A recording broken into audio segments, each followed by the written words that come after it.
What's going on, guys? My name is Wade with Tech Daily, and in this video, we're going to be doing a comparison between the new iPhone SE and the iPhone 11. Now, I think this is a really interesting comparison for a couple of reasons. First off, while these phones are obviously very different and intended for different audiences, they are both current 2020 iPhones. And for folks looking for a new device, these two phones might be some of the first considerations. Also, if you're maybe looking to get into the Apple ecosystem, you now have the opportunity to do that with multiple affordable options. It wasn't that long ago that if you wanted an iPhone, you either had to buy an older device from a previous year in order to save some money, either through secondhand markets or when Apple discounted their old stock, or you had to save up for a new iPhone at $1,000 or more. Now, Apple sells two different current and updated iPhones at well under $1,000. And this is really the first time they've done that since the big price jump with the iPhone 10. And realistically, it's now more affordable than ever to get an iPhone. So in this video, we're going to take a look at Apple's cheapest iPhones. I'll talk about some of their similarities and their important differences.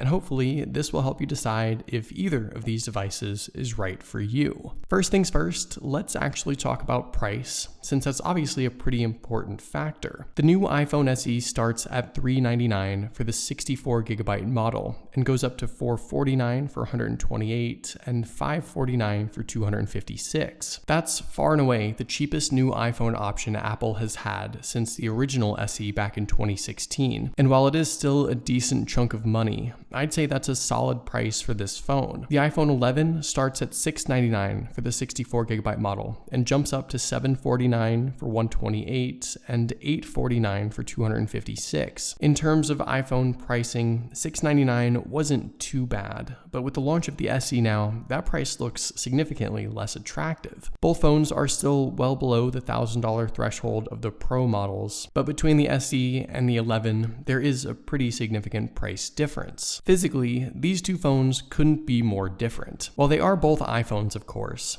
their designs and form factor come from different eras, and they're going to appeal to two completely different groups of people. The new iPhone SE has the same 4.7-inch form factor that's actually been around since the iPhone 6 back in 2014. Sure, some things have changed. The body is now all glass, and there's plenty of feature upgrades and improvements, but for all intents and purposes, this is a phone that's realistically almost 6 years old now. There are some benefits here though. It's currently the smallest iPhone Apple offers, which makes it really comfortable in the hand and in your pocket. The familiar old school design also appeals to folks who maybe have the original SE or the iPhone 6 or 7 or 8 who want to keep things the same. And while the looks are a little dated, there's nothing really cheap about the phone at all. The premium build and materials are exactly what you'd expect from an Apple product. It's an all glass and metal setup now, like I said, and it was technically a flagship design not too long ago. The iPhone 11, on the other hand, builds on the modern bezel-less iPhone design that we've had now for close to 3 years. The 6.1-inch form factor falls somewhere in the middle of Apple's current lineup.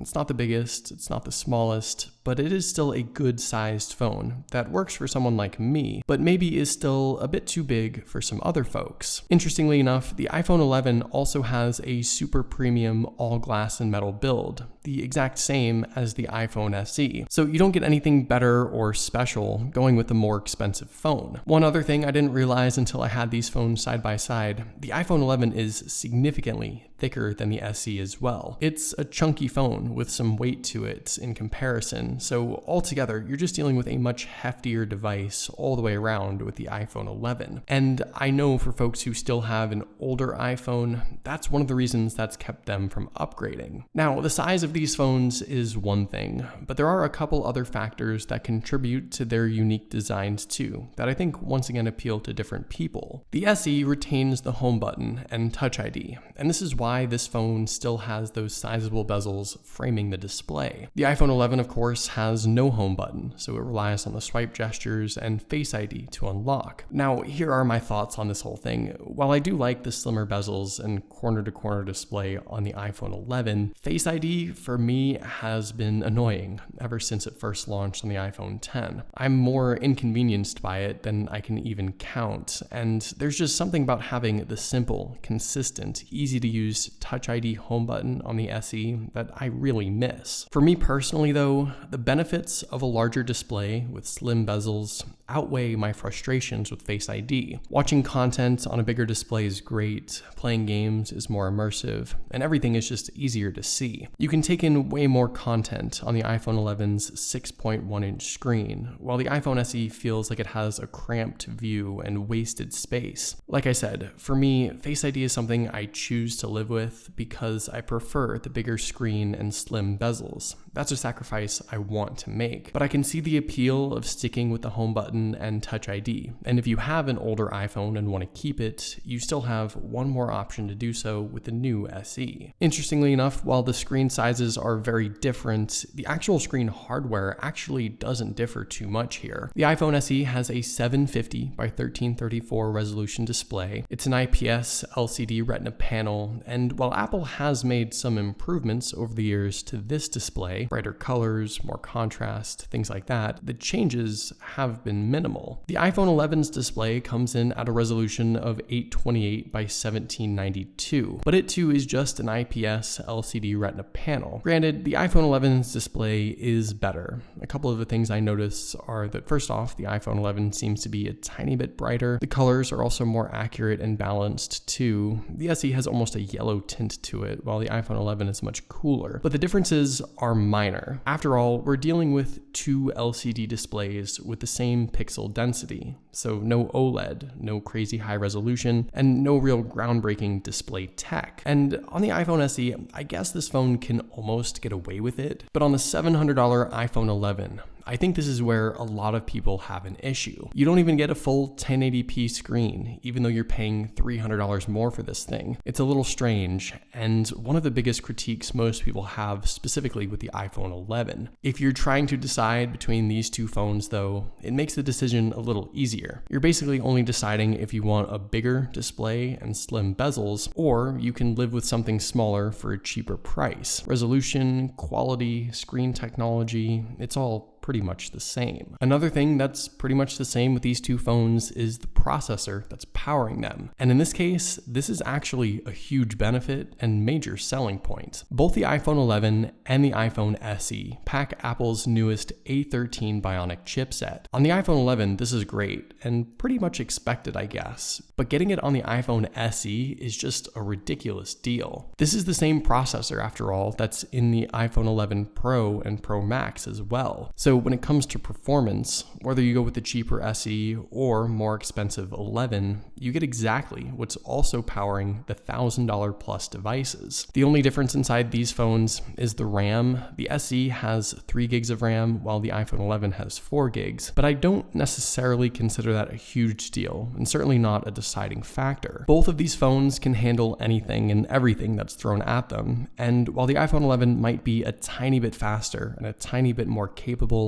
we basically have an even playing field. And on the software side of things too, we'll be getting software support and updates on both of these phones for 4, 5, maybe even 6 years down the road. There's no indication that the cheaper SE will be dropped before the 11, and I don't expect it to. Now, I do think the iPhone 11 is a great long-term investment, but considering you get all the same stuff basically with the iPhone SE, that really makes this phone an incredible value in particular, and certainly puts things into perspective. When it comes to battery life, these phones actually have some big differences, but it requires a bit of an explanation. Just looking at the specs themselves, things seem pretty uneven. The iPhone SE packs just an 1828 mAh capacity battery, while the iPhone 11 has a 3110 mAh battery. But keep in mind that the iPhone 11 has a significantly larger display that requires more power. That's going to even things out a little bit, but I will say that in my own experience so far, I've still seen better battery life from the iPhone 11 by about an hour or 2 per day. Both phones have solid battery performance in general, but if you're trying to get the most out of each day on a single charge, the iPhone 11 is going to be the better option by a little bit. In regards to the rest of the features and specs, there isn't anything else that one phone has that the other does not. Both phones have wireless Qi charging as an option. Both phones also support USB-C fast charging via an 18-watt power brick, but you'll need to go out and purchase that separately, since neither phone has it inside the box. Both phones also offer dual stereo speakers for an excellent out loud listening experience, but both phones also lack a headphone jack, so if you haven't taken that plunge yet, you'll need to do so if you get either device. And both phones are IP67 water and dust resistant, so they can handle a bit of water. While both of these phones are the cheaper Apple option, neither phone has any sort of compromises at all, which is great. The final significant difference you'll come across with these two phones is the camera setup. The iPhone SE has a single lens setup around back, a 12 megapixel f1.8 aperture shooter, but it still offers a lot: phase detection autofocus, optical image stabilization, HDR, even 4K video recording, and a number of other upgrades and implementations that make this phone a great picture and video taker. I've spent a little bit of time already taking pictures, and I have to say, this is probably the best camera for the price. But the iPhone 11 still offers a little bit more. It's a dual lens setup that consists of a 12 megapixel f1.8 main lens, as well as an additional 12 megapixel ultra-wide shooter. You've got a better flash module, a few more capabilities. Obviously, that wide angle lens is helpful in certain situations too. But to be totally honest, I think the difference in pictures and even video is pretty close. The iPhone 11 is better, but not significantly better, which is kind of surprising. Paired with the same internal processor and software, both phones produce excellent images and videos, and I'd be happy with either. But looking more at the iPhone SE,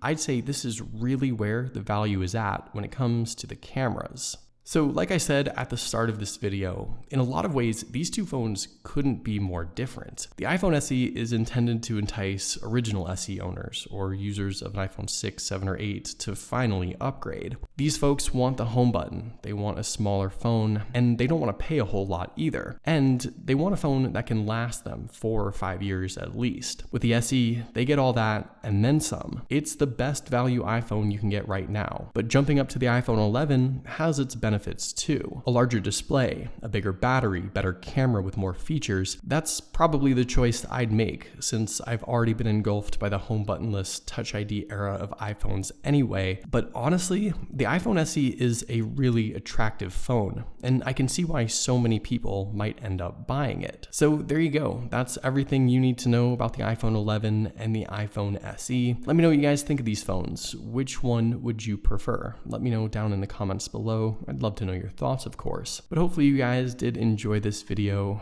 Be sure to follow Tech Daily on Twitter and subscribe to the Tech Daily YouTube channel if you haven't already, and I'll see you guys later.